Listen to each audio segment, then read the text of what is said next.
Qani endi shu davleniyadan qutulsak, qiynab yuboryapti debdilar bu kishi.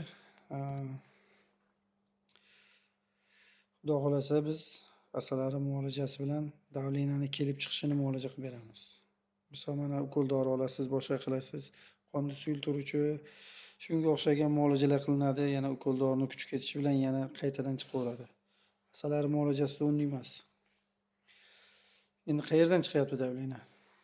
Qon quyilishidanmi, buyrakdanmi, bo'yningizda tuzuq hisobigami, qabziyat hisobigami, o't qopingiz buklanishini hisobigami? Sabablari bor-da, yurakni hisobigami, qayerdan chiqyapti? Biz mana shu sabablarni muolaja qilib beramiz. Mana shu sabablarini.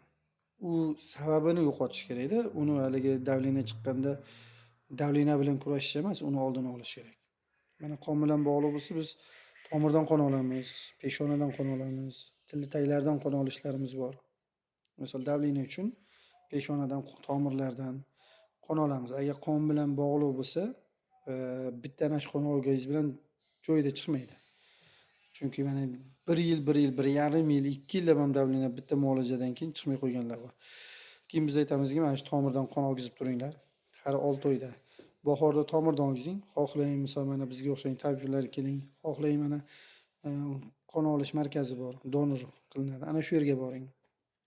To'q qoringa borasiz, qorin to'q bo'lsin, yaxshilab ovqatlanib olasiz.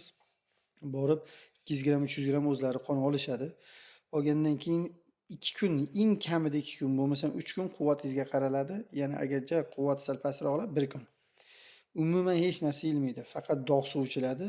Keyin bemaza bo'lichga yesangiz bo'ladi, yo bo'lmasam yog'siz, tuzsiz chalpak qilib yeysiz. Ana o'shanda siz haqiqiy foydasini ko'rasiz qon olishlikda. Haliga bu yoqdan qonni olib kelib, shakar choylarni ichib, yaxshi jigarlarni yeb, bag'oda ovqat yesangiz, unda u kutgan natija bo'lmaydi.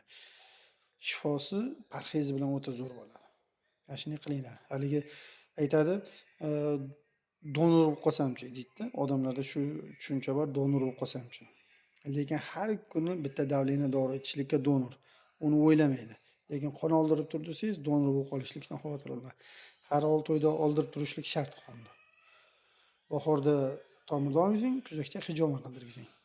Juda yaxshi samara beradi inshaalloh. Agar qon bilan bog'liq bo'lsa, o'sha bo'yinda tuzlar, boshqa shu boya sanayotgan muammolar bo'lsa, asalari chaqtirib yo'q qilib beramiz inshaalloh. Bizning manzilimiz Farg'ona viloyati Beshariq tumani musiqa san'at maktabi ro'parasida. Umurbek tabib Salang YouTube Telegram kanallarimiz bor. Ana qon olishlarni ham qo'yib qo'yganmiz. Doim salomat bo'linglar, dard ko'rmanglar. Alloh taolo hammaga shifo bersin.